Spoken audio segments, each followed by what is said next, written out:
dufite saa cyenda z'amanywa n'iminota irindwi isa Washington DC, saa tatu z'ijoro n'iminota irindwi isaha ya Paris n'ahandi mu Burayi bwo hagati, saa yine z'ijoro n'iminota irindwi isaha z'i Kigali. Turi kuwa mbere tariki ya 22 Mutarama mwaka wa 2017, tukaba tugiye kubagezaho ikiganiro kijyanye no ku bibazo abantu bagiye bibaza ku biganiro byacu. Uyu munsi ni ukuvuga ko dusubiza abatugejejeho ibibazo ku biganiro byacu, babitugejejeho ku buryo bunyuranye, batwandikira, batwohereza za SMS n'ubundi buryo, dore ko bugwiriye. Muri kino kiganiro muri kumwe nanjye Joseph Ngarambe, ndabashuje. Nkaba kandi mfite umutumirwa w'imena uri busubize byinshi muri ibyo bibazo, ariwe bwana Sixbert Musangamfura, umwe mu bagize komite nkuru y'ishyaka Ishakwe Rwanda Freedom Movement, akaba ari n'umunyamabanga waryo. Muvandimwe Sixbert, rero niba uriho nyumva, nagira ngo ufate mikro usuze abakunzi ba Radio Ishakwe. Muraho, murakomeye Joseph Ngarambe? Uracyahumeka muraho muri Finland aho ngaho? Ni byiza ko munyumva neza. Ese ijwi ryanjye riri ku rugero rwiza? Murakoze. Riri ku rugero rwiza rwose. Murakoze rero kumpaye amahirwe yo kugira ngo nsubize ibibazo abatwandikiye bagiye bohereza. Ndagira ngo nanabasuhuze abagiye batwandikira cyangwa batwohereje ubutumwa mu buryo bunyuranye nk'uko umaze kubivuga. Ndabasuhuje, bariyizi kubera ko bagiye batugaragariza ko bakurikira ibiganiro byacu. Ndasuhuza kandi n'abanyarwanda bose muri rusange, nkibanda ku banyarwanda baharanira ko ibintu bihinduka mu gihugu, cyane cyane abarwanashyaka bacu. Ngasuhuza ndetse n'abantu bo mu karere kacu, akarere k'ibiyaga bigari, nabo bakurikira ibiganiro byacu. Nkaba mbasuhuje nyine bose bakomeye. Ndagushimiye cyane muvandimwe Sixbert. Nk'uko bizi, tumaze igihe dusesengura impamvu zatumye ubutegetsi bw'abahutu busenyuka butarengeje imyaka 32, mu gihe ubutegetsi bw'ingoma ya cyami Ntutsi bwo bwageze ku myaka ibarirwa kuri 400. Ibibazo ku biganiro byacu byagiye bihabwa igihe. Bagenzi bawe aribo Eugene Ndahayo na Nkiko Nsengimana bagiye rwose bafata akanya rwose bagasubiza ibibazo. Gusa rero ibibazo bikomeza kuza, kandi rero ntabwo tuzajya tubyirengagiza. Tuzajya twongera abasubiza kugira ngo bidahagarika ikiganiro. Nk'uko twabisezeranije abakunzi ba Radio Ishakwe, ikiganiro gitaha kizaba cyatumiwemo Eugene Ndahayo na Nkiko Nsengimana, kizavuga kuri kudeta nyirizina, uko byagenze, uko iyo kudeta yagenze, uko abayikoze bayibara, nuko abashakashatsi bandi kimwe n'abandi bari bahari babibara. Ibyo bintu rero nibyo tuzakora mu gihe kitari ko hagati aho ngaho. Nyine icyakuzanye n'umunsi ni ukugira ngo usubize ibindi bibazo byakomeje kuza, ndetse wenda n'ibindi nk'abantu bavuga ko tutabashije wenda kubigeraho kuko biba ari na byinshi. Uno munsi rwose wabuzindukiye. Ikindi cyo si ugusubiza ibibazo gusa, uri bubashe no kuko nawe uri umuntu w'umushakashatsi, uri umuhanga mu by'amateka, wagiye ukora ubushakashatsi bwinshi, bityo uri bununganire abo bagenzi bacu bakubanjirije mu kuganira mu gusesengura izo mpamvu zatumye ubutegetsi butamara imyaka 30, butarenze imyaka 32, mu gihe nyine ubwo bw'abatutsi bwo bwagize imyaka 400, ibarirwa muri 400. Muri ibyo byose rero harimo n'abavuga bati ese batemeranwa natwe no kunyito yo kuvuga ngo hagati ya 62 na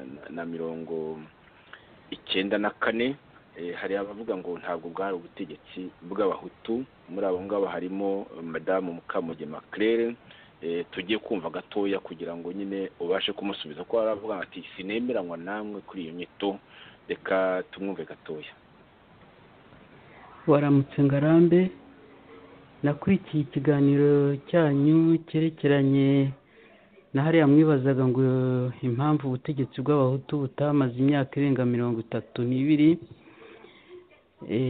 Numva gihuye n'ibyo nanjye nkunda kuganiraho. Nagira ngo mbabwire ko ngiye ntakwibaza ngo ubutegetsi bw'abahutu, kuko ntabwo repubulika ishinga yari y'abahutu gusa. Hari ibimenyetso byinshi umuntu ashobora kwerekana ko yakorerwagamo n'abana b'u Rwanda bose. Ari perezida wayibereye perezida wa mbere Mbonyumutwa Dominiko, ari uwakoze ikirangantego Nyetera, ari Ruhashya wari mu ngabo z'igihugu, ari umutwa ndibuka babiri se Munyankuge wari depite, na Seruvumba wakoraga mu rukiko rw'ikirenga, nkibuka na procureur Gatwa wari procureur wa Repubulika icyo gihe. Mbese twarondora, twibukiranyije nuko abarwanashyaka benshi abafasha babo, imitima y'urugo yabo babafashije kugera kuri byinshi. Abenshi bari mu bwoko bw'abatutsi. Ibyo rero bikaba bigaragaza ko yewe ntayita repubulika y'abahutu, ntayita guhindura ubutegetsi. Ubwo rero nkavuga nti ko repubulika se na n'ubu ikiriho, kuki mwavuga ngo ubwo butegetsi ntibwamaze imyaka 32 gusa? Ikindi nababwira ni uko ibintu by'ubukonde, Kayibanda muzi neza ko Mbonyumutwa ari perezida, hari regime parlementaire, donc ubwo premier ministre niwe warebwaga n'ubutegetsi bw'igihugu. Mbonyumutwa ya representaga anagarura amahoro mu gihugu. Ubwo rero Kayibanda yihutiye gusinyisha Mbonyumutwa Dominiko edi icubukonde. Iyo edi yasinywe rwose nko mu kwezi, mbere y'ukwezi kwa gatanu. Repubulika yarashinzwe mu kwa mbere. Nyuma yaho rero Mbonyumutwa nyine atanze ubutegetsi, avuye kuri uwo mwanya hagiyeho Kayibanda. Mbonyumutwa muzi ko yagiye mu gukora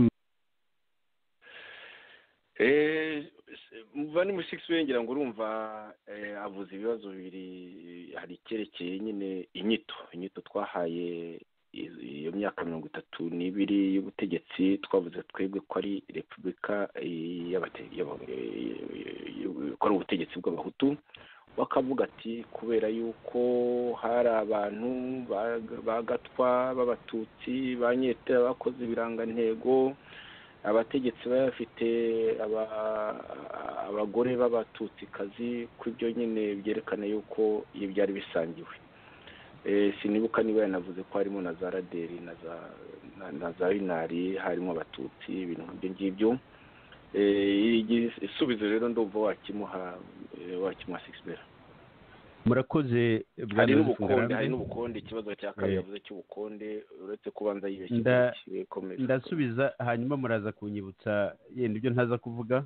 Ahubwo n'ikindi ngira ngo tuze kugarukaho ni kiriya kijyanye na biriya n'ibyarunduye ingoma y'abahutu, bya bimenyetso. Nubwo twagiye tubivuga mu biganiro byahise, nta kibazo burya ngo biryoha bisubiwemo. Twakongera nanone tukagira ibyo twibutsa, kubera ko n'abaharanira guhindura ibintu mu Rwanda, cyane cyane nk'abahutu cyangwa se nk'imiryango ya politiki yiganjemo abahutu, usanga birengagiza ibibazo byatumye n'ingoma zari ziganjemo abahutu cyangwa se ingoma z'abahutu. Birengagiza ibibazo byari bihari byatumye zinarunduka, ugasanga no mu mikorere n'ibindi bya bisigisigi bakibifite. Noneho ukibaza ukuntu bashobora kwizeza abantu ko noneho bazagira ubutegetsi burambye nabyo ukabigiraho ikibazo. Ndumva yenda aho twahagaruka, ariko reka ngaruke ku bya Mukamugema Claire.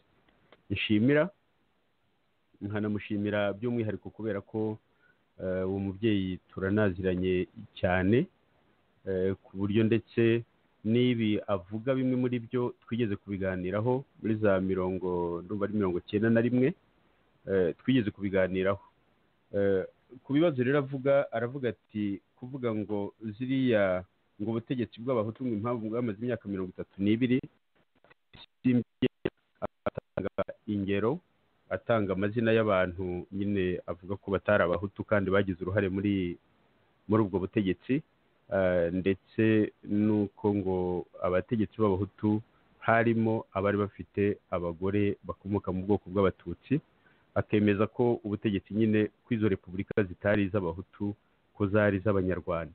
Akanarangiza anavuga ko ngo iyo repubulika n'ubu ikiriho, noneho ati ni ikimenyetso cy'uko nyine atari ubutegetsi bw'abahutu.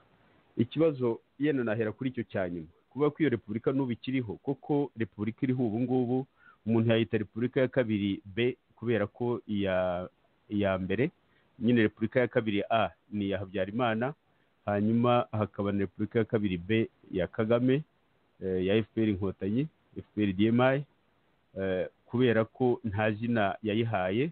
Abantu basesengura akabona n'ubutegetsi bwayo ntaho butaniye n'ubutegetsi bwa cyami, bityo ugasanga ari nk'ikintu kiri hagati ya repubulika no hagati ya cyami, kikiyita repubulika ariko mu by'ukuri imikorere ifite ibisigisigi byinshi cyane by'imikorere ya cyami. Nkavuga rero ko aho ngaho ntabwo bivuguruza cya kindi cy'uko repubulika z'abahutu zamaze imyaka 32 gusa, cyane cyane ko ikivugwa aha ngaha ni za repubulika zari ziyobowe n'abahutu, zikaba zari ziniganjemo abahutu mu butegetsi. Ubutegetsi ubwo mvuga ni ubutegetsi bwa politiki, ubutegetsi bwa leta, nkavuga ubutegetsi bw'igisirikare, nkavuga n'ubutegetsi bundi nk'ubw'amadini n'ibindi byose, mbese bigaragaza ko abantu baba bafite ubutegetsi bunyuranye. Ugasanga ibyo byose byari byiganjemo ubwoko bw'abahutu cyane cyane, hakaba naho wasanga ndetse abahutu bari nka 99% mu nzego. Noneho icyo gihe bikaba ari ikimenyetso simusiga kigaragaza ko izo leta zari z'abahutu. Ingero atanga rero nazo ubwazo ni ingero ahubwo zigaragaza ko ubutegetsi bwari ubw'abahutu koko. Kuvuga ati atanga urugero ahereye nko kuri Mbonyumutwa, ni umubyeyi we kuko nyakwigendera perezida wa mbere wa Repubulika y'u Rwanda Mbonyumutwa Dominiko, ubwe nyine Mukamugema aravuga ko amutangaho urugero ari nko kwerekana ko ubutegetsi butari ubw'abahutu. Ati mpereye ku muntu wayoboye repubulika bwa mbere, nyine ni nkaho avuga yuko cyangwa yemeza ko atavaga muri ubwo bwoko. Ariko rero ngasanga nabwo yenda hari utuntu agomba kuba yirengagiza cyangwa se hari ibyo amuvuguruzaho nawe ubwe, kuko Mbonyumutwa ubwe mu kiganiro hari interview yigeze gukora aho yayikoreye. Muri interview yakoze yasohotse ahantu hitwa ngo Rwanda akara demokarasi. Iyo interview ikaba yaratangajwe n'umuhungu we Shingiro Mbonyumutwa mu icapiro rya L'Harmattan. Iyi interview Mbonyumutwa ubwe avuga yuko harahavugamo yuko mbese ngo we atigeze yihakana ko yari umuhutu, ko atakoze nk'abandi bashishikazwaga nuko mbese bigiraga abatutsi kugira ngo batone bagire ubutoni ku ngoma ya cyami yari yiganjemo abatutsi. Akavuga rero ko we atigeze ahakana. Muri iyo interview rwose harahabivuga nuko ndiho ndareba ko nabibona hafi, arahabyivugira ubwe avuga ati ndi muri bake batigeze baterwa isoni n'ubwoko bwanjye ko ndi umuhutu, kandi ndanabigumana gutyo mu buzima bwanjye. Hari ahavuga nyine ikibazo bari bamubaje, baramubwiye ngo ati ko wari umusushefu ukaba wari muri leta nyine mu butegetsi bwari buriho, ni gute wari umusushefu kandi ukagira n'uruhare nyine uri umusushefu ufite uruhare mu butegetsi bwariho icyo gihe, ukagira n'uruhare mu muryango wa politiki waharaniraga ubwisanzure bw'abanyarwanda bakomoka mu bwoko bw'abahutu. Ati kuki mbese wakoze ibyo bintu kandi warashoboraga wari muri leta mbese y'abatutsi, wari mu butegetsi bwa gitutsi. Waravuga ati jyewe ati ndi umwe mu basushefu b'abahutu utarigeze uhakana. Ati impamvu zinyuranye nyine ubwo agakomeza abisobanura, akanavuga yuko ngo nyine hari abantu bo mu bwoko bw'abatutsi wasangaga bo nyine bashishikajwe no kugaragaza ko ubwoko bwabo ari ubwo ngubwo kuko aribo bari ku butegetsi, ariko bakavuga yuko ari mu bahutu bake batigeze bajugunya ubwoko bwabo. Ni ukuvuga rero ko kuvuga yuko atari nyine gutanga urugero rw'uko repubulika itari y'abatutsi nako ko ubutegetsi butari ubw'abahutu, akamutangaho urugero, rumva ari urugero rufutamye, cyane cyane ko n'amateka y'u Rwanda dukurikije n'ibyamubayeho ku itariki ya mbere y'ukwezi kwa 11/1959 igihe yakubitwaga n'insoresore z'abatutsi ndetse bigatuma umuriro utangira kwaka mu marangara, bikaba mbese inkongi igakwira igihugu cyose iturutse aho ngaho, hakavamo mbese bikaza kuvamo ya revolisiyo muri 1959. Amateka y'u Rwanda yamufashe nk'umuntu w'umuhutu, cyane cyane ko nicyo yakubitiwe, ni nacyo yagaragaje yaharaniraga, mbese yaharaniye. Ndavuga muri kiriya gihe ubwo abantu bagiraga ibyo baharanira ku mugaragaro bati turaharanira ibi n'ibi n'ibi, nawe aravuga rero ati naharaniye yuko n'abantu bo mu bwoko bwanjye nabo bagira ubwisanzure ku gihugu, bakareka kuba abacakara mu gihugu cyabo. Ariko rero nanone iyo urebye nanone inyandiko zagiye zitangazwa hirya no hino, hari nk'ubushakashatsi koko bwagiye bukorwa, hari yenda navuga natanga nk'ingero nk'ebyiri eshatu. Hari ubushakashatsi bwatangajwe n'umuzungu w'umubirigi witwa Darianov, aho yari y'abagesera bayoboye nyine Gisaka. Ubwo naho impamvu ugiye kubivuga ni uko nka Mukamugema hari n'ahandi yigeze gusobanura nyine yuko bambonye umutwa nyine uwo muryango ukomoka ku bwoko bw'abagesera b'abazirankende, kandi nanone wanakurikira ugasanga nk'uko yabisobanuye ikindi gihe, bikaba bigaragaza yuko mbese ibisokuruza byabo bigenda bikagera kuri ba Kimenyi Getura bayoboye nyine mu Gisaka, abo bagesera b'abazirankende.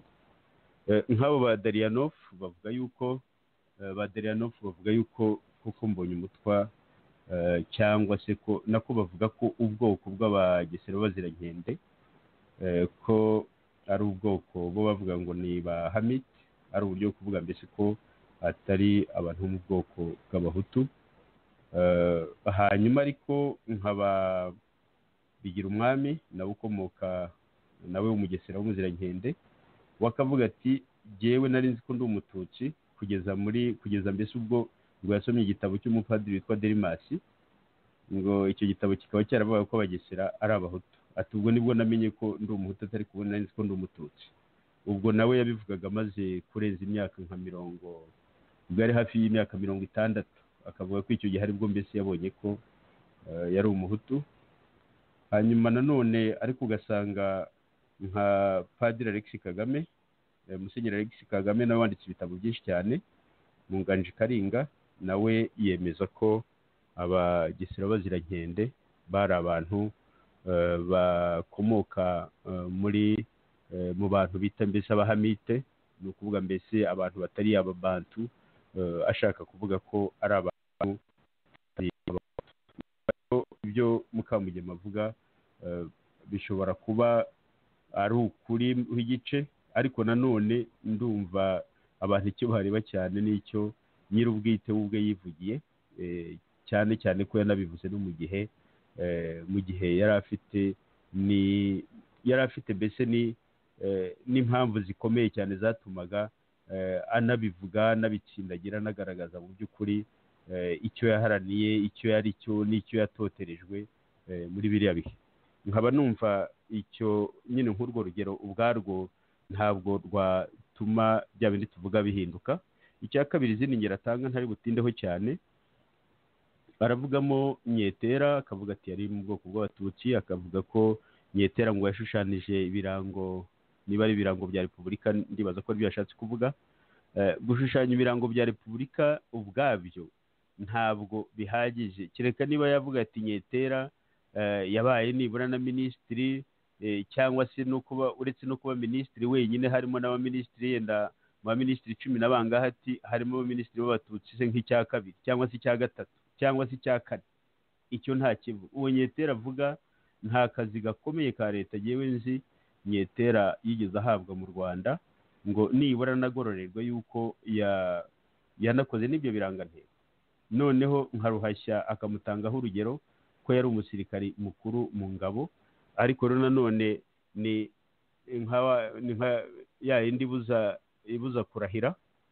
Ruhashya kuba yari umusirikari mu ngabo z'u Rwanda, akaba ari umwe mu basirikare bakuru mu gisirikare cyose cyari cyiganjemo abahutu, ahubwo ni ikinego kubona harimo umwe gusa.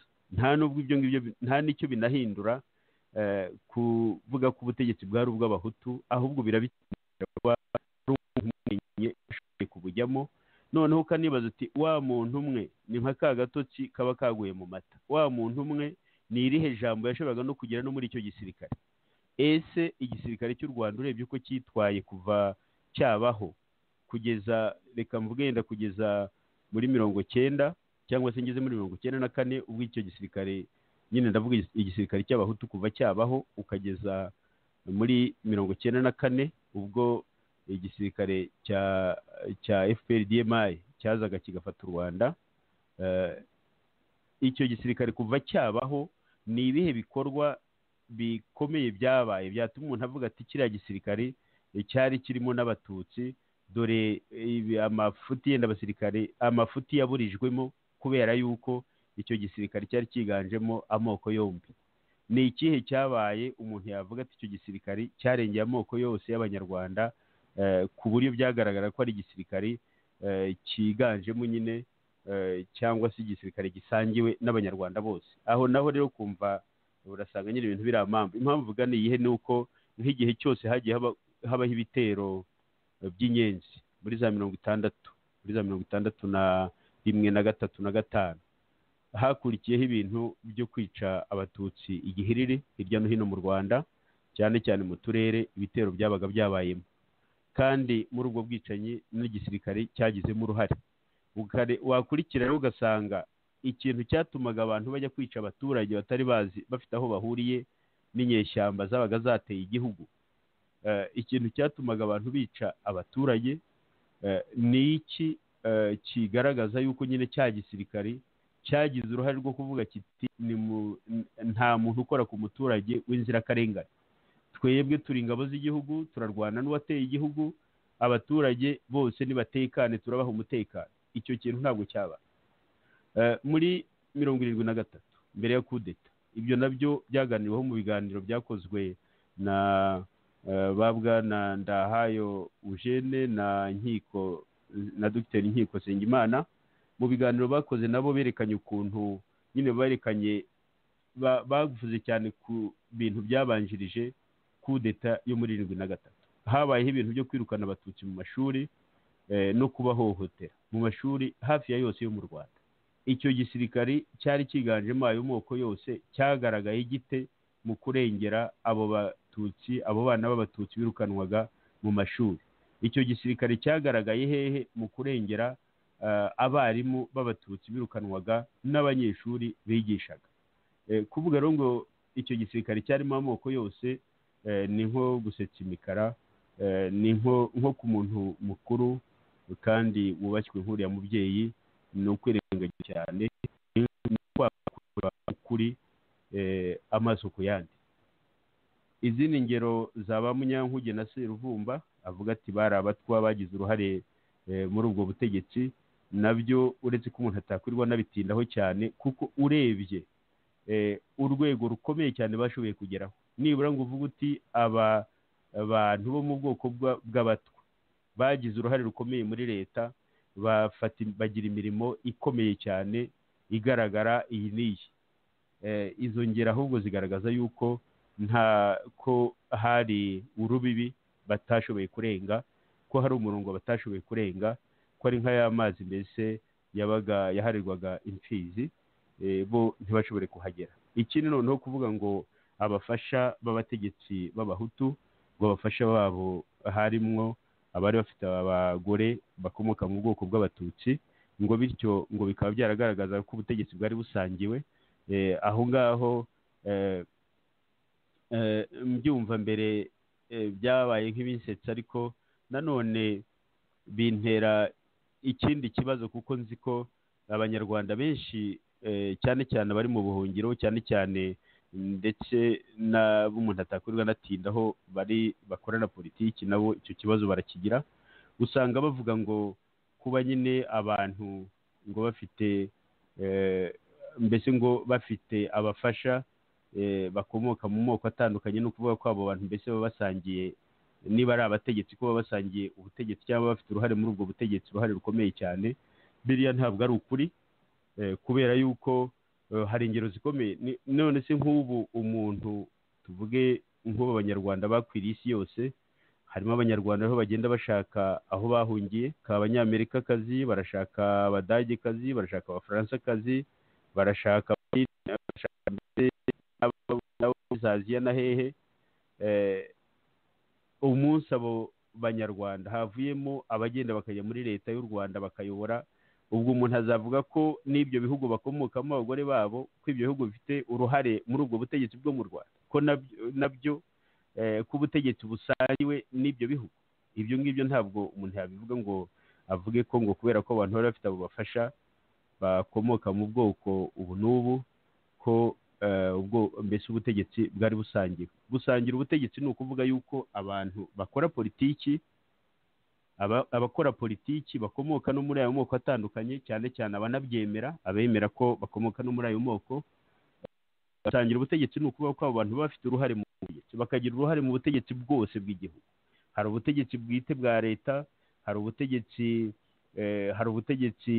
hari n'icyo gisirikari, hari n'ibindi byose, mbese ibintu byose bigaragaza ibimenyetso by'ubutegetsi. Ugasanga abantu bose bafite uruhare, noneho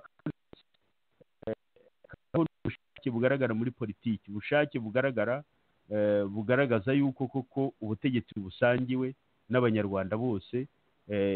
Icyo gihe nibwo wavuga uti ubutegetsi burasangiwe. Naho kugira ngo abantu bavuge bati nimudushakire, kandi ibyo ngibyo nabyo byagiye biba, nagiye mbibona mu miryango ya politiki, abantu bagiye bakora hanze bakavuga bati nimwiruke hirya no hino murebe ko twabona umututsi wajyamo uko yaba ameze kose. Mu by'ukuri ikibazo ni iki? Ni ukugira umuntu berekana nk'idarapo, kugira ngo bavuge bati dore natwe ntabwo turi ubwoko bumwe, ntabwo turi abahutu gusa, dore dufite n'umututsi. Ibyo ugasanga aricyo gishishikaje abantu, kugira ngo bashake umushinga wa politiki ari abahutu ari abatutsi bibonamo, noneho bityo abantu bakabizamo bavuga bati ibi bintu turabyibonamo koko, turabona byaturengera nk'abanyarwanda bitatuvangura, turabona uyu mushinga wacu ivangura mu gihugu. Bityo noneho abantu bakaza baturutse mu moko yose, bakizana ubwabo bavuga ati uyu mushinga uradushishikaje, cyangwa se n'uwo mushinga bakanawubakira hamwe, ukaba ari umushinga koko bibonamo bose. Icyo gihe wavuga uti aba bantu koko ibyo roho bakora barabisangiye. Naho ubundi kuvuga ngo umuntu yashatse aha n'aha ngo ubwabyo birahagije kuvuga ko niba abaye umutegetsi ko ubutegetsi busangiwe, ibyo ngibyo ahubwo birasekeje cyane. Kuko niba abantu baba barahagurutse bati tugiye muri politiki, noneho ahubwo ugasanga abafashe ubutegetsi barabarimarimye, barabishe cyangwa barabafunze. Ngiye kuvuga yenda mu mvugo yeruye, nk'abatutsi bari mu Rwanda muri politiki nyuma y'ubwigenge bwo muri 1962, abari mu mashyaka ya runari cyangwa raderi, abagumye mu Rwanda nyuma y'ibitero by'inyenzi, muzi ko babatsembatsembye, barabafunze babiciraho babafunze.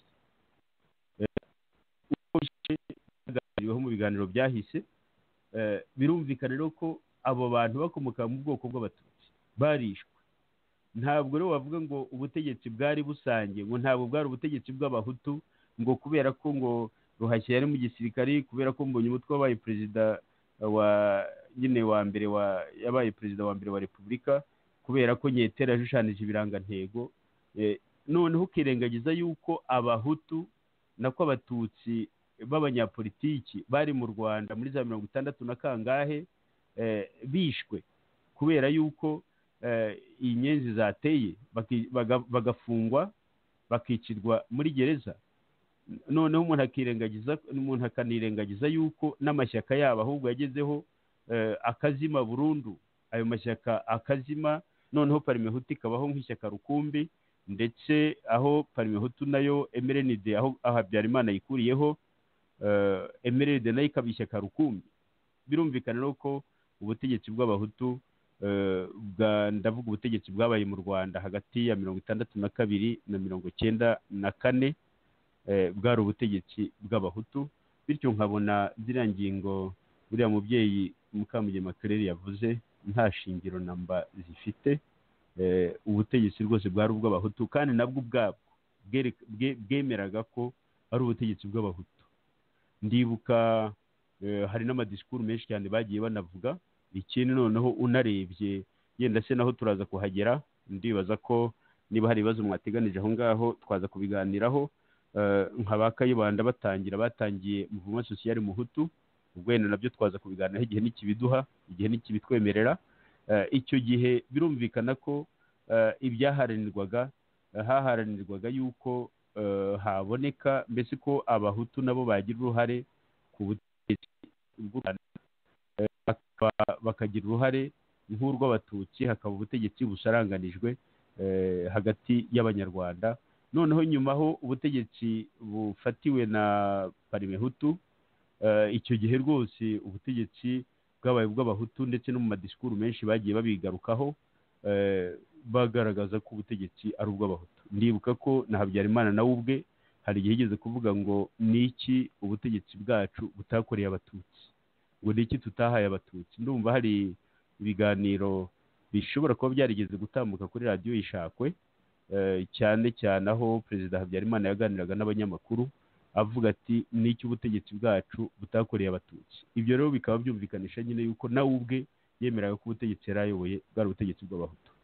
Ikindi cyavuzwe na Madamu Mukamugema Claire ni ikibazo cy'ubukonde, avuga ngo muri 61, ubwo ni na mbere mbese y'ubwigenge, hakiriho iyo leta y'agateganyo, avuga ati hasinywe iteka rica ubukonde. Kuba iryo teka rica ubukonde ryarasinywe muri 61, ntibivuga ko ubwo bukonde koko bwacitse, kubera yuko ndumva mu biganiro byahise hari aho twize gusobanura yuko Kayibanda ubwe yigeze kuvuga asa n'utakamba rwose, avuga ati tugomba kuzirikana ko abagererwa nabo ari abana b'Imana. Tugomba kurangiza ikibazo cy'ubukonde tukazirikana ko abagererwa nabo ari abana b'Imana. Niba nibuka neza ni muri 67. Ni 67. Urumva rero ko nk'izi ngero uyu mubyeyi ariho atanga ziravuguruzanya n'ibyo na ba Kayibanda ubwabo, ari nabo bayoboraga iyo leta, aribo bayoboraga MDR Parimehutu, biravuguruzanya n'ibyo bo ubwabo bari bagiharanira muri za 67 bitaragerwaho, ndetse bikaba byarabaye bimwe mu byatumye ishyaka rya MDR Parimehutu ricikamo ibice. Ndumva ingingo zikomeye yavuze nazivuzeho. Hari icyo nibagiye mwanyibutsa Bwana Yozefu Ngarambe.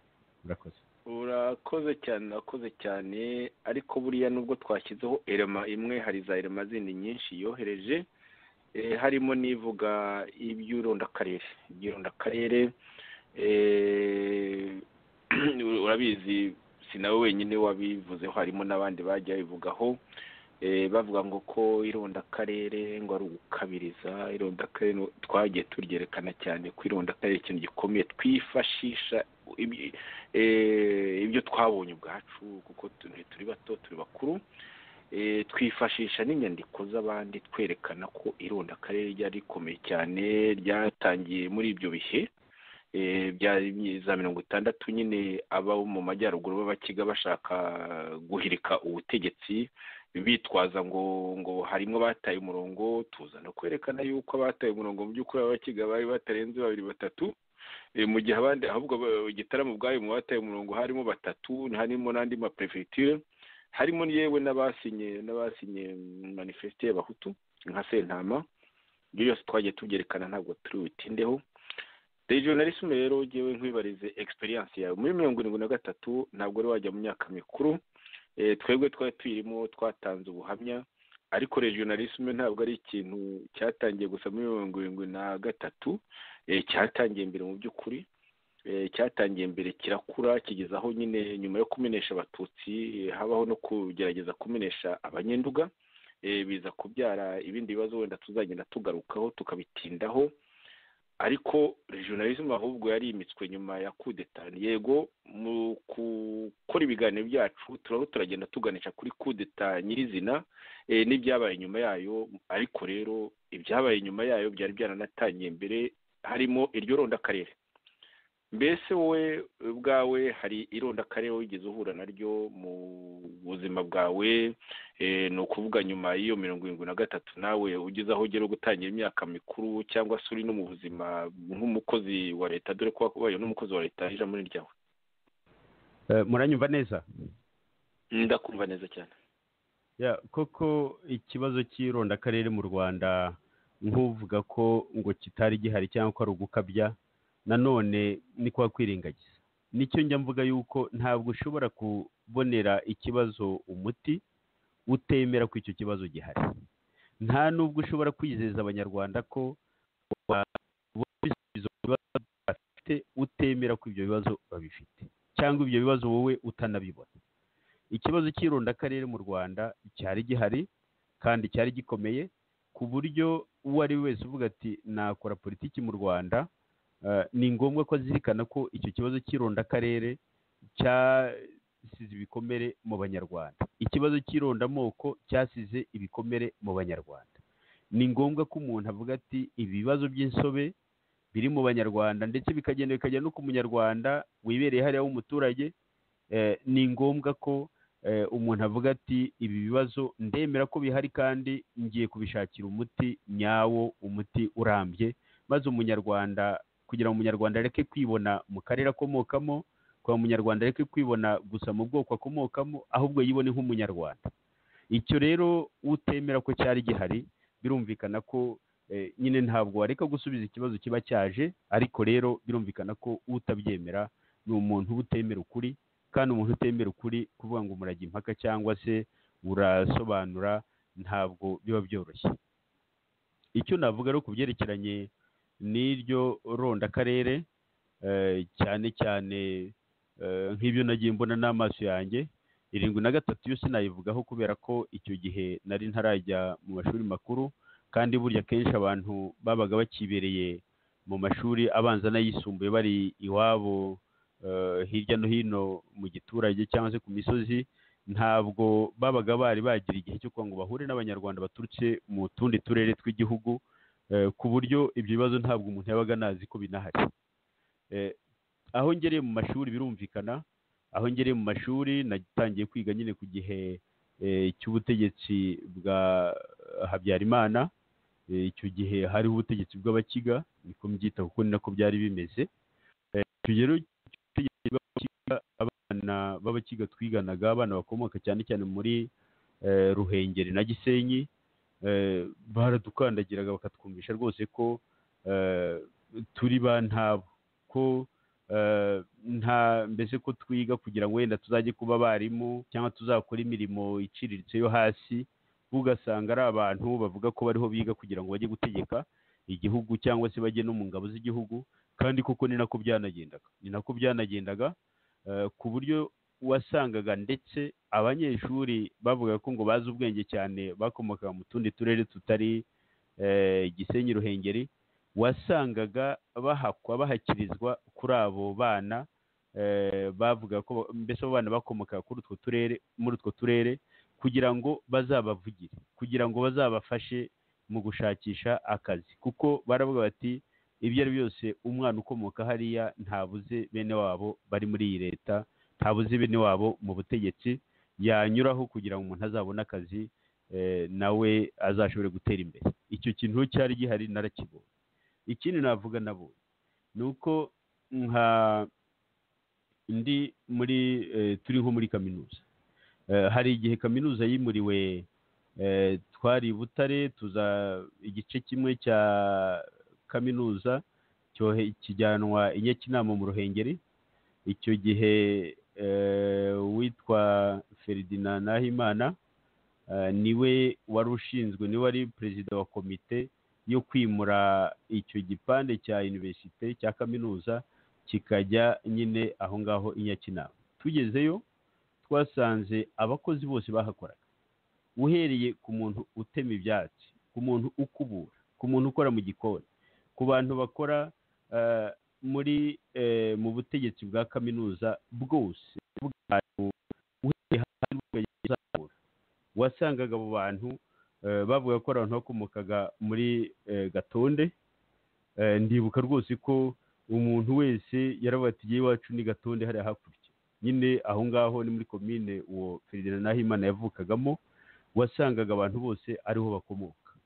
Noneho no mu banyeshuri twiganaga hakaba harimo nyine abanyeshuri nabo bakomoka muri utwo turere. Uwo ari we wese wahize muri icyo gihe azi ko abanyeshuri bakomokaga muri utwo turere bifataga rwose nk'abantu b'abategetsi kandi bakiri n'abanyeshuri, ku buryo ndetse hari n'abakangaga n'abarimu. Nk'umwarimu nyine babaga bavuga ati uyu ni umututsi cyangwa se ni umuntu wo mu Nduga, kuko icyo gihe baravuga ngo turi abanyendu. Yaramukangaga rwose akavuga ati uriya namwirukanisha ashatse kugira icyo avuga.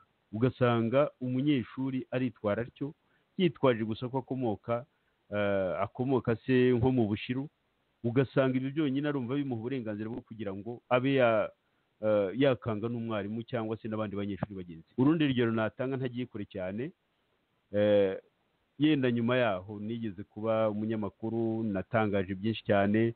Icyo kibazo cy'ivanguraturere naracyerekanye nkivugaho cyane, ari nacyo cyatumye ndetse naragize abantu benshi cyane bandwanije n'ubu bakindwanya muri politiki, bavuga bati uyu muntu niwe ari mu batangiye kuvuga ko hari ivanguraturere cyangwa se ko hari uburyo bw'ubwikanyize bw'abantu bakomokaga mu duce tumwe na tumwe twa Gisenyi na Ruhengeri. Ibyo byari ukuri, ariko bakavuga bati kuko yabivugaga nawe ni ukuvuga ko yaziraga abantu baho ngaho akababonerana. Ndumva ariko bagiye bavuga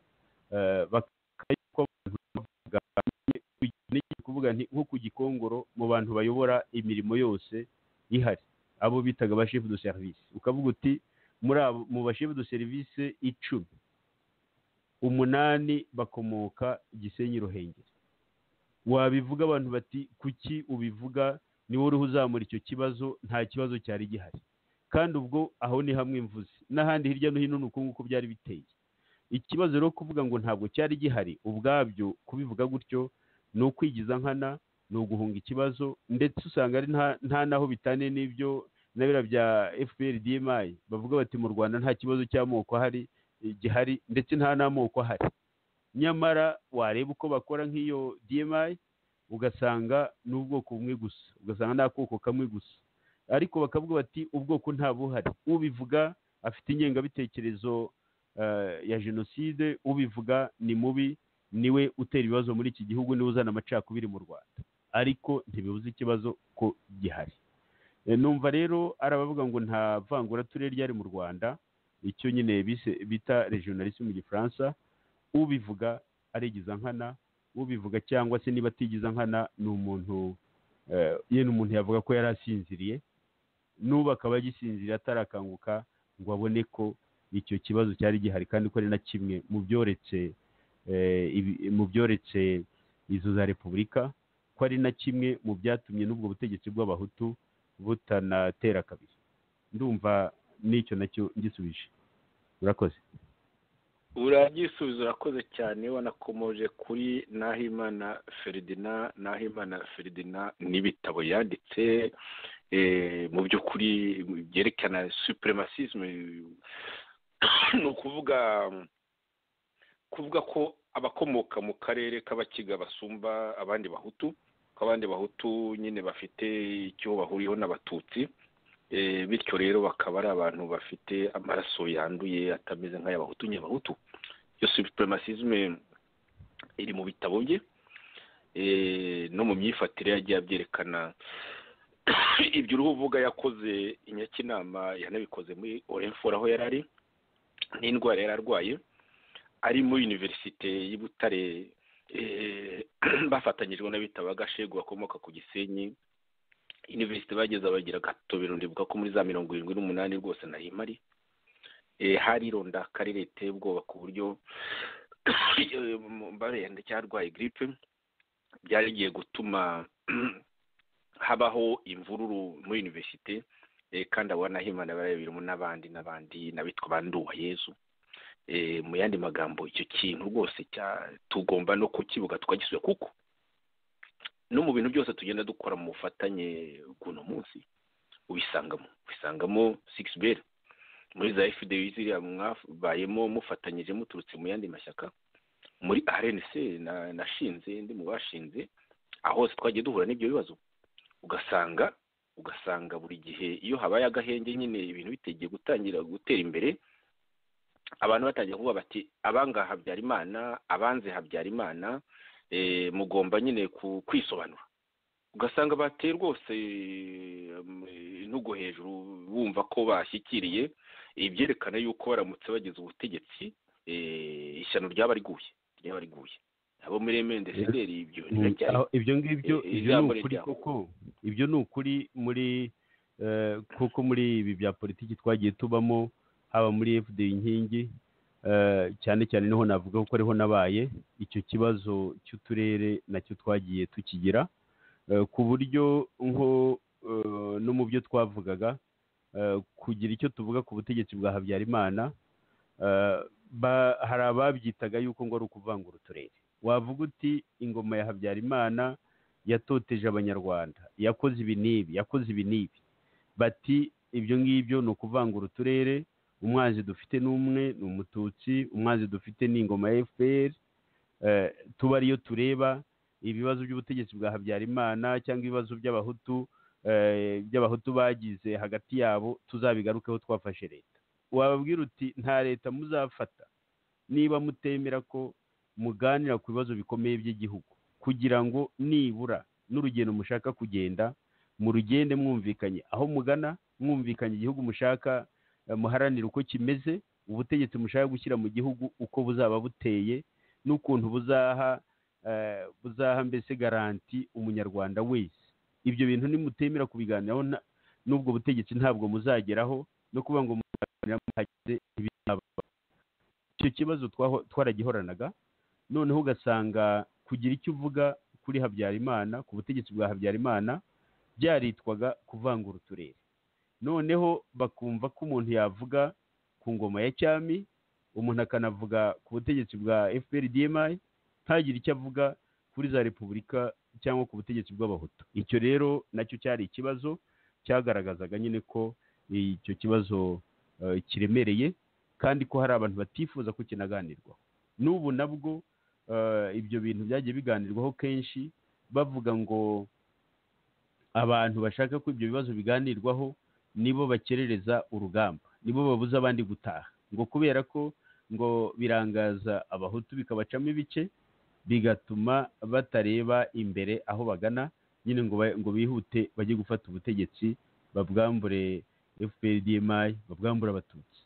noneho ugasanga abantu bibeshya ko hari maji izaza igatuma baguruka bakagenda bwa butegetsi bakabufata, batagenze urugendo rukomeye bagomba kugenda urugendo rurerure ngo banywe umuti bemere ko bagiye guhindura ibintu mu gihugu banihereyeho ubwabo, bemere ko ibibazo ibyo babonye n'ibyo batabonye ariko byabaye mu gihugu ko nabyo bagiye kubishakira umuti, ngo umuntu yemere ko amafuti yabaye, yaba yarakozwe n'abantu bo mu bwoko bwe, yaba yarakozwe n'abantu bo mu karere akomokamo, ko ayo mafuti ntabwo araye, ariko afite inshingano yo kugira ngo ayakosore, anarinde igihugu ko kizongera kugwa mu mafuti nk'ayo ngayo. Ariko iyo utayemera ugasanga amateka uko yavuga uragenda usimbagurika, ugera aho bene wanyu bari mu butegetsi ukahasimbuka ukajya ahandi, icyo gihe se ninde wabeshya uriho uragenda urugendo ruzakugeza ku butegetsi ngo yemere ko urwo rugendo uzarugenda? Ni wa wundi, kuko hari abantu usanga, igihe niko mbibona niko mbitekereza, hari abantu usanga baharanira guhindura ibintu mu gihugu ariko mu by'ukuri yenda kuko ari abantu bashaka ko ibintu bihinduka, ariko hari abavuga bati tubikure mu maboko y'abatutsi, tubifate tubisubirane ni ibyacu, cyangwa se bati ugasanga hari n'abaharanira ko habaho na demokarasi yenda ifite uko iteye, cyangwa se ifite nayo imirongo iyi n'iyi itarenga, ugasanga hari abaharanira ibyo ngibyo ariko nanone ntibemere ukuri. Hakaba hari ibintu byabaye mu gihugu badashaka ko umuntu yakwegera yavugaho, ngo kubera yuko ngo bicamo ibice abahutu, bityo ugasanga nyine abo bantu kuba babwira abandi ngo bazabageza ku butegetsi, bazabageza aha n'aha, njye simbyemera ko bishoboka igihe abantu batemera ko ibibazo bikomeye byasigiye ibikomere abanyarwanda ko biganirwaho. Murakoze.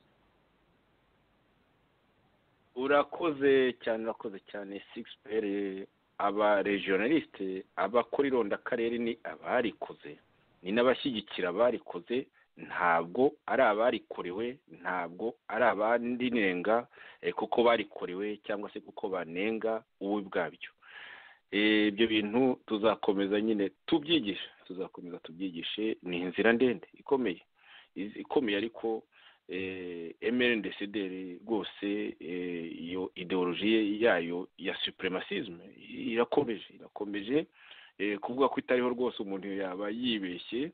Ikindi cyo ikigaragara nta kintu bashobora kubaka na gitoya nyuma cyane cyane ya jenoside y'amahano bakoze bakica abatutsi kubamara. Icyo gisirikare ni igisirikare cyarabikoze, nubwo bajya bihisha ngo ni igisirikare nta nteramwe zari kubishobora. Noneho nyuma y'ayo mahano bakibwira yuko ngo bashobora kugenda bagafata ubutegetsi bakikorera nka kera, bakambaza Habyarimana wazanye ibyo byose. Ibyo bintu rero ni ibintu bitazashoboka. Tujye tubabwira tuberure, ikindi cyo ntabwo tuzabirwanya. Uko turwanya ingoma y'agahotoro y'akaya gatsiko k'abatutsi, niko tuzarwanya na supremacisme y'agatsiko k'abahutu rwose. Ntacyo dusize inyuma bigaragara. Abavuga rero ngo kubivuga ngo ni ugucamo ibice abanyarwanda, gucamo ibice opposition, rwose nibashaka nibaceceke, kuko ntituzahwema kurwanya iyo supremacisme, yaba iturutse ku dutsiko tw'abatutsi, yaba iturutse kuri utwo dutsiko tw'abahutu, kuko nibyo byagiye byoroka igihugu. Tugane ku musozo rero, twavuze ibintu byinshi. Wari wigeze kuvuga, tugarutse muri za 60, wari wigeze kuvuga mouvement social muhutu. Sinzi niba utifuza kusangira n'abanyarwanda iyi mouvement social muhutu yaje kubyara MRND nako MDR parmi hutu, ngo biturutse kuri, nk'uko wabikoze nk'ubushakashatsi twarakuvuze mu kiganiro gishize, ngo biturutse kuri insistance ya Balthazar Bicamumpaka. Ikindi cyo nyuma yo mouvement social muhutu, nagira ngo uze kuvuga bari bayikuriye rwose. Ndumva nifuza ko wabibwiye yewe, ariko ndifuza kubisangira n'abandi. Ijambo ni ryawe. Murakoze bwana Yozefu Ngarambe. Muranyumva nanone? Ndakumva neza cyane. Koko iyo mouvement social muhutu ni ishyaka rya politiki ryashinzwe nyine muri za 50 n'ibindi. Hanyuma iryo shyaka rikaba ari ishyaka ryari riyobowe na perezida waryo yari hanyuma ntabwo niho bwumvikana neza asubiramo komite centrale ya Mouvement Muhutu reka gisome wenda agenda yumvikana neza kurushaho komite centrale ya Mouvement Social Muhutu ndakumva neza. Ndavuga yuko iyo komite centrale ya Mouvement Social Muhutu yari iyobowe na Kayibanda, noneho vice president akaba Niyonzima, perezida wayo yari Kayibanda Gerigori, noneho vice president akaba Niyonzima Maximilien, secrétaire général no kuba umunyamabanga mukuru akaba Murindahabi Calliope, noneho umubitsi mukuru akaba yari uwitwaga Sibomana Joseph. Abo bose batanu bakaba kandi ari abanyagitarama, ni abanyagitarama bose. Abo bose ni abanyagitarama, abo bane ni abanyagitarama. Hanyuma baguriyemo Nyamabuye. Yego, navuga yuko hari nk'ibaruwa yenda nko ku bantu batazi ko iyo Mouvement Social Muhutu ubwayo yiyitaga ishyaka, ndetse yaraniyandikishije nk'ishyaka rya politiki, ishyaka ry'amajyambere y'abahutu, niko mu kinyarwanda biyitaga. Natanga nk'urugero nk'uko ibaruwa bandikiye umwami Ndahindurwa, ubwo ni ukuvuga mbese Ndahindurwa wari warafashe izina ry'ubwami rya Kigeli wa gatanu, uriya uherutse gutabarizwa mu Rwanda muri umwaka ushize. Nk'iyo baruwa banditse ku itariki 7 z'ukwa munani muri 1959, iyo baruwa yavugaga nyine ko ishyaka ry'amajyambere y'abahutu ko ryifuzaga kubonana n'umwami Ndahindurwa kugira ngo bigire hamwe ukuntu mbese basangira ubutegetsi, bavuga bati mu byo dusaba bindi ngo ibyo dusaba ko gukuraho ubute bw'ibikingi, gukuraho urugero rw'abashefu, bagatangira gukora mbese za komini, nk'uko mbese bahereye kuri ibyo bitaga amasusheferi. Bashakaga ko komine ubwayo mbese yigerera kuri teritwari, na teritwari igasohoreza muri kapitali y'igihugu. Bashakaga ko abategeka bose batabanye neza na rubanda, ko nyine batabanye neza n'abahutu ko bakurwaho, bigaha umwanya uko kurema za komine nk'uko nyine babyifuzaga. Banashakaga ko urukiko rw'igihugu ruba parike yonyine, bashakaga ko nta rukiko rukorwamo n'abatutsi gusa, banashakaga ko rubanda rwitorera abategetsi kavukire ba za komine, ibintu nk'ibyo. Izo nizo ngingo zikomeye basabaga icyo gihe. Nyuma rero iyi Mouvement Social Muhutu, ishyaka riharanira amajyambere y'abahutu, ryaje guhinduka Parimehutu. Mu bushakashatsi koko nakoze, yenda handisegura kubera ko igitabo nanditse icyo gitabo nanditse nari nkiri mu Rwanda, uburyo nahunzemo n'ibindi byose ntabwo nashoboye kugira ngo mbe nakibona, ariko nagiye mbona abantu benshi cyane bagiye bavuga mbese bagikoraho, bakivugaho cyane cyane mu bushakashatsi bagiye bakora bunyuranye. Icyo gitabo nacyanditse ku ishyaka rya MDR Parimehutu, nerekana ibyerekeranye mbese n'itozamatwara na propagande, nanerekana uburyo iryo shyaka ryavuye mbese muri revolution, rikaba ari ishyaka ryavuga ko ryari rishingiye cyane cyane kuri Manifeste de Bahutu, ni ukuvuga ya nyandiko yari yaratangajwe muri 1957 isaba yuko n'abahutu bagira uruhare mbese ko mu gihugu haba ukwishyira ukizana, abantu bakareshya mu gihugu, bakagira uruhare rumwe kuri leta yabo, bose bakagira uruhare mu butegetsi. Noneho nkavuga yuko iryo shyaka nyine ryageze aho riba ishyaka rukumbi, noneho rikamera nk'aho mbese rikaba ishyaka rukumbi ry'abahutu gusa, andi mashyaka yari ariho akazima, n'abari bayayoboye abari bari mu gihugu bakanicwa. Iryo shyaka mbese rikaba ryarategekesheje igitugu n'irondakoko. Nkanavugamo yuko n'abantu bagize uruhare mu bwicanyi bwibasiye abatutsi muri 1959, 1960 na kangahe, ko abo bantu batigeze bashyikirizwa inkiko ngo baburane, bahanwe, binamenyekane mu gihugu hose, bibe umuziro, ku muntu wese ushobora gukora ku wundi amuhoye ubwoko bwe. Ibyo byose nabivuzeho muri icyo gitabo, ariko ntabwo ngifite. Hanyuma rero ku byerekeranye n'aho niyo nyito ya parimehutu, icyo gihe nabonye ubuhamya bwagaragazaga yuko baritazari bica mu mpaka bagize uruhare mu kubona iryo zina cyangwa mu gutanga iryo zina rya parimehutu, cyane cyane ko izina ryari rihari rya Mouvement Social Muhutu cyangwa ishyaka ry'amajyambere y'abahutu ryari ryiganjemo abantu b'abanyagitarama, abantu mbese bari bose basaga n'aho bahurira kuri centre cyangwa kuri paruwasi ya Kabgayi cyangwa kuri diyosezi ya Kabgayi. Ni abantu bari hafi aho ngaho.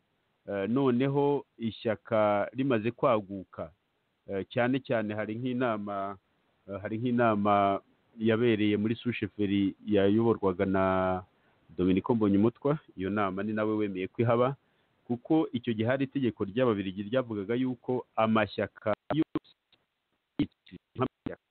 ko ashobora gukora za mitingi, ashobora guhamagara abantu bagakorana amanama kandi mu buryo mbese bwemewe n'amategeko. Icyo gihe rero birumvikana ko hari abasushefu b'abatutsi ntabwo bari kwemera yuko abantu barwanya ubwami cyangwa abantu barwanya runari, kuko runari ubwo yari ishyaka ryari rishyigikiye ubwami, ko ntabwo bari kwemera ko abantu barwanya iryo shyaka bashobora gukorera inama aho bayoboraga. Aho rero byashobotse ni nk'ahariya hayoborwaga na Dominico Mbonyumutwa, ndetse nkeka ko ari na kimwe mu byatumye n'insoresore z'abatutsi zimwikoma kugeza ubwo zinamukubise ku mugaragaro, hakavamo inkongi yakwiriye igihugu cyose. Icyo gihe rero nabonye mbese muri nyuma y'iyo nama, kuko iyo nama yahuriwemo n'abantu baturutse za Ruhengeri, abaturutse za Gisenyi, abaturutse za Byumba, za Kibungo, za Gikongoro, za Cyangugu n'ahandi, bose bahurira aho ngaho muri iyo mitingi yabereye muri Mbonyumutwa. Noneho abantu bahahuriye icyo gihe baza gusanga batakomeza kwitwa Mouvement Social Muhutu, cyane cyane nka bagitera nabo bari bafite za Prosoma. Noneho mbese bagasanga ari byiza ko habaho indi nyito yaguye ituma n'abandi bashobora kwinjiramo cyangwa bashobora kugiramo uruhare, ntibitwe ko ari abantu baje mu kwaha kw'ibintu byari biri aho ngaho. Niyo mpamvu rero nkaba baritazabica mu mpaka byo buhamya nari nahawe n'ubwo ni uko bemezaga ko we yavugaga ati nimwemere tube ishyaka nyine ry'abahutu, parti parimehutu, noneho riba ari ishyaka mbese ryacu twese duhuriyeho, atari ukuvuga ngo abantu baturutse hirya no hino bose baraza binjire muri Mouvement Social Muhutu, mu ishyaka ry'amajyambere y'abahutu. Ariko nanone baza gusanga hari ikibazo cy'uko Kayibanda nawe ubwe hari abantu bamuhaga inama, cyane cyane ubwo navuga nk'abanyamadini, baravugaga bati niba muriho muharanira ibyo mwatangaje muri 57 mwerekana ubwikanyize buri mu gihugu, mwerekana ivangura riri mu gihugu, mwerekana ibibazo bihari, munavuga muti turaharanira ko ibyo bintu byose bikosora. Baravuga bati niba ari ibyo muharanira namwe nimureke kubiharanira mwitwa ko muharanira iby'abahutu gusa. None se nimufata leta, abandi banyarwanda batari abahutu bo bazagira ruhare ki muri icyo gihugu cyangwa muri mu mitegekere y'igihugu cyangwa se no muri iryo shyaka ryanyu? Icyo gihe Kayibanda yari yaratangiye ikintu cyo kugira ngo ahindure, akureho mbese iriya muhutu bibe Mouvement Social gusa. Ibyo ndabihamya kubera ko nakoze ubushakashatsi kuri za kinyamateka zatangajwe muri icyo gihe, kuko kinyamateka Kayibanda yigeze kuyibera umwanditsi mukuru, redacteur en chef. Mu nyandiko zagiye zitangazwa kariya kaheruka ka muhutu bari baragakuyeho, bavuga ngo Mouvement Social, ugasanga bari hari ako kantu ko kugira ngo perezida nyine wa Repubulika y'agateganyo Dominico Mbonyumutwa mu buhamya bwe nawe aravuga ati naganiye na Kayibanda, nawe ansaba yuko avuga ko ngo yaganiye na Kayibanda akamusaba yuko ngo yatekereza mbese ku izina, hari mbese icyo kintu cyo ngo bashaka izina rizahuza abantu bose. We akavuga ngo Mouvement Social Muhutu ko yabaye nyine parimehutu, ikaba parimehutu muri 59 mbese mbere gato ya revolution. Akavuga ko ngo icyo gihe mbese hari harabaye iyo nama yabereye muri iriya susheferi yayoboraga, inama yabaye ku itariki enye z'ukwa cumi muri 1959. noneho iyo nama ikaba yaratumye aribwo bwa mbere mbese Kayibanda yashoboye kubwira abantu benshi cyane bari bahahuriye. Hari hahuriye abantu benshi cyane bari baturutse mu Rwanda hirya no hino, nibwo yahagaze aho ngaho imbere y'abantu nyine avuga ijambo. Noneho Dominiko akavuga yuko ngo Kayibanda yari yaramusabye ko nyine ngo yamufasha gutekereza cyangwa hamwe n'abandi ko batekereza ku nyito y'ishyaka ryagomba kuba ryaguye rihuriyemo n'abandi. Akavuga ko ibyo ngo yabimusabye hari Kariyopi Mulindahabi, hari Jean Baptiste Rwasibo ndetse hari na Pierre Claver Ndahayo. Nguko rero ngibi byo navuga mbese mu ntangiriro za MDR Parme Hutu.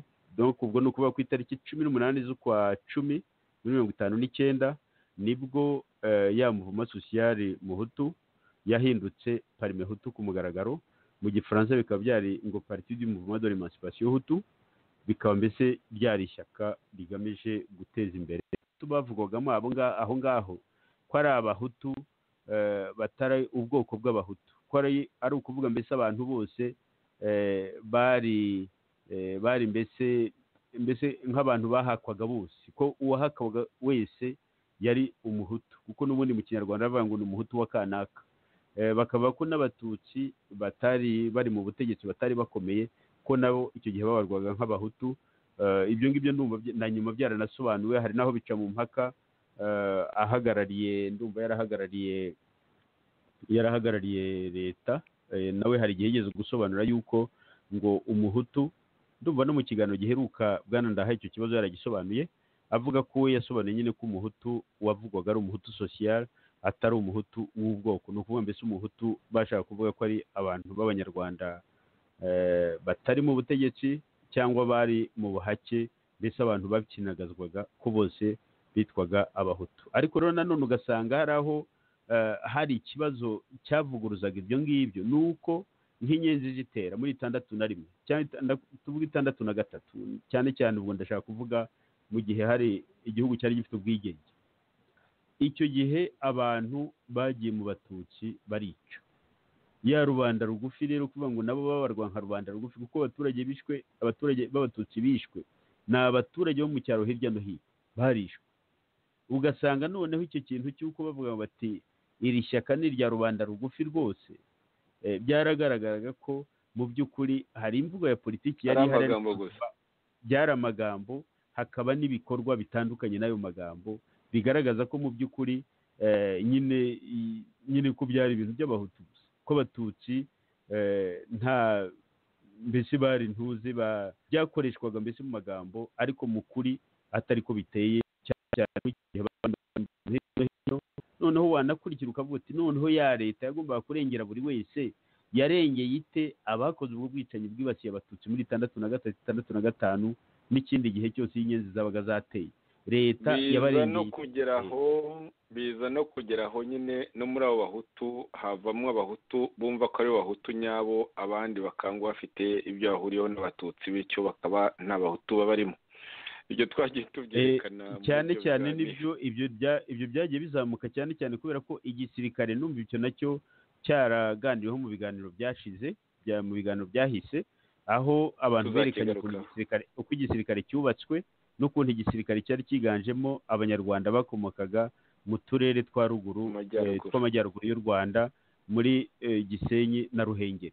Icyo gihe rero kubera ko intambara z'inyenzi ziba, inyenzi bari abatutsi, izo ntambara ziba, abagiye kuzihashya ni ukuvuga bari bayoboye ingabo, ni abantu bakomoka muri twa turere twa Gisenyi na Ruhengeri.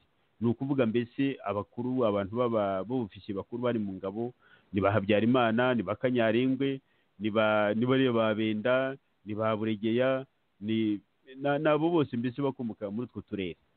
Ku buryo rero abo ngabo nibo bagiye kurwana n'inyenzi, noneho bakavuga ko ari bo bashoboye kurengera abahutu, kubarengera kugira ngo abatutsi batazasubirana ubutegetsi, bityo bakumva ko haza n'ikintu cyavuga yuko nyine ngo abahutu bo mu Nduga cyangwa abahutu bo mu duce k'u Rwanda tutari Gisenyi Ruhengeri, ko ari abahutu utamenya ibyabo, ko bavanze, ko no mu mvugo zabo n'ibindi usanga bitoroshye kubatandukanya n'abatutsi. icyo ni ikintu gikomeye cyane mu byatumye ubwo butegetsi bw'abahutu bukenyuka. kuvuga no gutaruka. tujye mu myaka yakurikiye umuzo w'amashyaka menshi. nzi ko wari uri muri MDR, mwatangiye MDR nyine muyitangira nk'uko nyine mushaka gukuramo ibyo bya parmehutu nyine, ibyo ntabwo byari kuri gahunda. ariko ndibuka koko bigeze ku cya Semakamba, sinduka itariki ariyo ku cya Semakamba, umuntu witwa Murego ati rwose ati abantu bakuramo parmehutu ni babi cyane, MDR ni MDR parmehutu. kandi rero hagati aho ngaho muri za mitingi iyo babaga bariho bagenda bakangurira abantu kujya muri za mitingi za megafone, habaga harimo indirimbo y'ibigwi by'abaparmehutu, isafari ya demokarasi, ibintu by'abaparmehutu gusa, ndetse n'imidari yagarutse ya parmehutu. bityo mu by'ukuri ibyo Murego wari umunyamabanga mukuru wa MDR yaje kuvugira ku cya Semakamba ngo tusubire ku parmehutu, byaje bisa n'ibyuzuza ibyo twari dumaze iminsi tubona tunabiseka, bamwe bo mu mashyaka menshi tuvuga tuti MDR ntizi ibiri muri ijambo ni ryawe, kuko wenda icyo kibazo mwagize mwagize impaka imbere mu ishyaka. urakoze, kuko iryo shyaka rya MDR naribayemo, ariko cyane cyane kubera ko nari n'umunyamakuru, nari mfite ikinyamakuru cyigenga, byatumaga ikinyamakuru cyitwaga Isibo, byatumaga mbese nanjye ubwanjye nk'umuntu w'umunyamakuru ntagira ubwisanzure buhagije muri ibyo ngibyo bya politiki, kuko nyine byari ngombwa nk'umunyamakuru ko mvuga amakuru nkurikije ibyo nari nariyemeje, akazi nari nariyemeje. kuko ku cya Semakamba, Murego wari umunyamabanga mukuru wa MDR yaravuze ati turi parmehutu, yarabivuze n'izo ndirimbo, kuko hirya no hino bamwe bakavuga ngo ni uburyo bwo kugira ngo bashake abayoboke, bakangura abanyarwanda, babibutse nyine ako kantu. ngira ngo muranibuka ko n'umwe mu bayobozi ba MDR icyo gihe avuga ngo ishyaka rya ba papa, ishyaka rya ba mama. mu by'ukuri icyo baga bashaka kuvuga ni uko nyine ari parmehutu, kuko n'abataremeraga yuko yakwitwa parmehutu baravuga bati ni ishyaka rya ba papa, ishyaka rya ba mama. ngira ngo ibyo mwagiye mubyumva cyane. noneho hakaba n'ibyo bya ba Murego bavuga ati turi parmehutu. nyine mu bintu byatumye MDR icikamo ibice, kuko yacitsemo ibice, harimo n'iyo myumvire itandukanye. Karabavugaga bati tuvugurure, ribe ishyaka rishya, ndetse hari n'abantu bavuze bati ni mu byite MDR twebwe ntabwo tujyamo. hari abantu bari baratangiranye na ba Bwana Twagiramungu Faustin, bari baratekereje gukora ishyaka, noneho baza kugeraho bashaka inyito yaryo. bati inyito yoroshye izatsinda MRND mu buryo butagoranye, tuzitwe MDR. icyo gihe bizatuma MRND itsindwa itanaburanye. abandi bati niba mugiye kwiyita MDR ntabwo tubyemera, natwe tuzakora ishyaka ryacu, kubera ko ntabwo dushaka kujya gufata umurage w'ishyaka natwe twemera ko hari amakosa ryakoze menshi. baranga rwose ntibagira. ndibaza ko ari nabwo Banzamurambaho na Bagatabazi bahisemo gushinga PSD. nibyo hanyuma no muri MDR abayikoze hari abaje bavuga ko baje muri parmehutu, noneho nabyo ni kuvuga ngo baravugurura bo batanabyemera, ahubwo bakavuga bati bariya nibo batazi mbese ibyo duharanira, bati twebwe icyo dushaka ni MDR parmehutu. ugasanga n'ubuyobozi cyari kirimo gikomeye cyane, ku buryo rero ntabwo byatangaje bicitsemo kabiri. nyine bamwe bakaba icyo bise power. tuzabigeraho nituganira ku muzo w'amashyaka menshi, kuko na Habyarimana yahise ashinga CDR kugira ngo nyine isaze bene abo ngabo batazi gufata za position, kandi biranatungana. gusa rero kuvuga ngo Parti de l'Emancipation Hutu ngo nibyo bashaka parmehutu, koko nyuma y'imyaka 30 hafi 30 abahutu bafite ubutegetsi bwose uroye bari bakikeneye kuba emancipe. Ibyo nabyo ntibicuramye ijambo n'iryaho. Nyine birumvikana ko ikibazo cyari gihari ariko kandi bafite ubutegetsi. Ikibazo cyari gihari nyine niba muri icyo gihe muri 59 muri ya nama bakoreye muri ziriya nama bakoreye mu Maranga, niba baravugaga bati hakenewe cyane cyane ubwo ndavuga nyine bashinga parime hutu cyangwa n'iriya muvuma sociale mu hutu cyangwa ishyaka ryaharaniraga amajyambere y'abahutu rihinduka parime hutu, rikaba ari ishyaka mbere ryo kurenga ishyaka ryo kurenganura abahutu muri za 59 kuko hari hakiri ingoma ya cyami. Noneho ya ngoma ya cyami ikaba yiganjemo ubwoko, mbese yari ingoma y'ubwoko bw'abatutsi, ku buryo ndetse n'iyo narebye n'ubutegetsi bwari buriho icyo gihe usanga ubutegetsi 99% yenda se nk'umuntu yanareba ese ntanagiye kure. Hari igitabo cyatangajwe na mugenzi wacu Eugene Ndahayo yise Rwanda le dessous des cartes, ni ukuvuga mbese amakarita, mbese ibihishe mu makarita. Muri icyo gitabo cye hari nko ku rupapuro rwa 248 aho bari mu gihugu urebye mu moko bakomokagamo abashefu bari 45 mu gihugu cyose. Abo bashefu bose 45 barabatutsi, abahutu 0, abatwa 0. Noneho wareba n'ubwo butegetsi bw'abo bashefu ko bwari bugabagabanije, ugasanga noneho mu bwoko bw'abatutsi bari bafite ukuntu ubwo butegetsi babugabagabanye ku buryo nyine harimo ikintu cyatumaga kuko n'abo bantu abo muri iyo miryango bari bakomeye muri iyo miryango bibona muri ubwo butegetsi. Nk'abahindiro ugasanga bafite nka 28.9%, abagunga n'abanyiginya b'abagunga bakaba bafite 11%, abanyiginya b'abashambo bafite 11%, abatsobe 6%, ugakomeza ukagera nko kubega bakagara bafite hafi 5%, abakongori kabiri hafi 3%, n'abahanya abakongori hari n'abandi n'abega b'abakiza n'abega b'abahanya.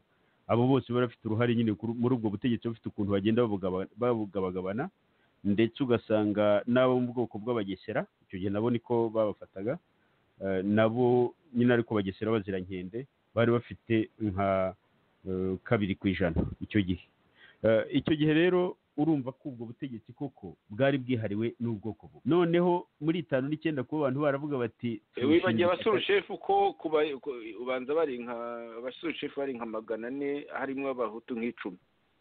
Nabyo nabireba kuko muri ubwo bushakashatsi bwa mugenzi wacu bari nk'icumi ndabivuga. Mu bushakashatsi uwo mugenzi wacu Ndahayo yakoze ibyo nabyo yabivuzeho, yene umuntu yazabigarukaho yitonze. Nk'abasushefo cyose abasushefo bari byageze ubwo abasushefo babaye 1000 n'abandi, byageze ubwo baba benshi cyane 96 hafi 96% bari abatutsi. Noneho hafi nyine 4% bari abahutu. Ni uko nguko byari bimeze. Urumva ko ubutegetsi bwari ubw'abatutsi rwose ku buryo burenze urugero. Nk'abashaka tugane ku musozo ndabona hasigaye tunata dutatu, reka nze nyine ngane ku musozo ariko nanasubiza icyo warumbajije. Nyine nagira ngo gato nibutse kuri icyo gitabo cya mugenzi wacu Eugene Ndahayo cyatangajwe mbese muri La Rumata muri ndumva mu mwaka w'ibihumbi 2000. Abashaka kukireba ubwo bazabyirebera. Nyine nk'aho wambwira guti muri 91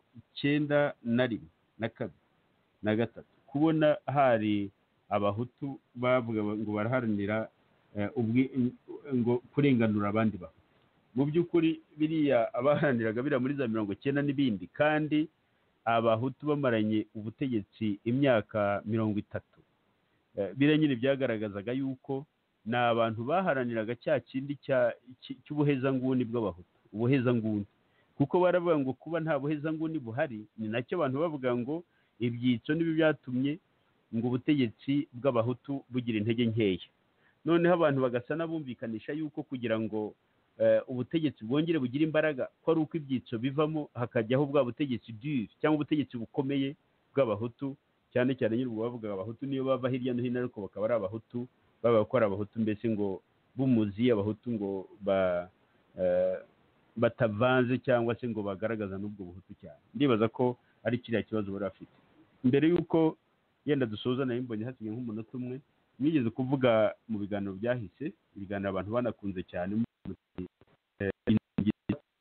abahutu utarenze imyaka 32, ubwo muri makeya nyine nazinyuramo nirukanka cyane kubera ko igihe nabonye cyashize koko.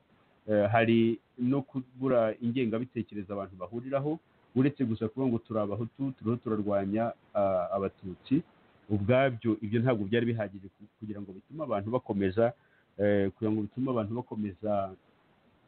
kuguma hamwe ngo baharanire ubwo butegetsi ko bukomeza, cyane cyane ko icyahuje abantu bwa mbere muri za 57-59 ni uko barwanyaga ingoma ya cyami, noneho bakarwanya bwa bukoroni, mbese bakarwanya ubuhake bwari buhari. Ibyo bintu bamaze kubitsinda, ndavuga ubu ingoma ya cyami y'abatutsi cyangwa se n'ubuhake bwakorwaga n'abatutsi, bamaze kubitsinda babuze ikintu cyongera mbese abantu bongera guhuriraho gutyo ngo bavuge ngo turiho turarwanya ibi n'ibi.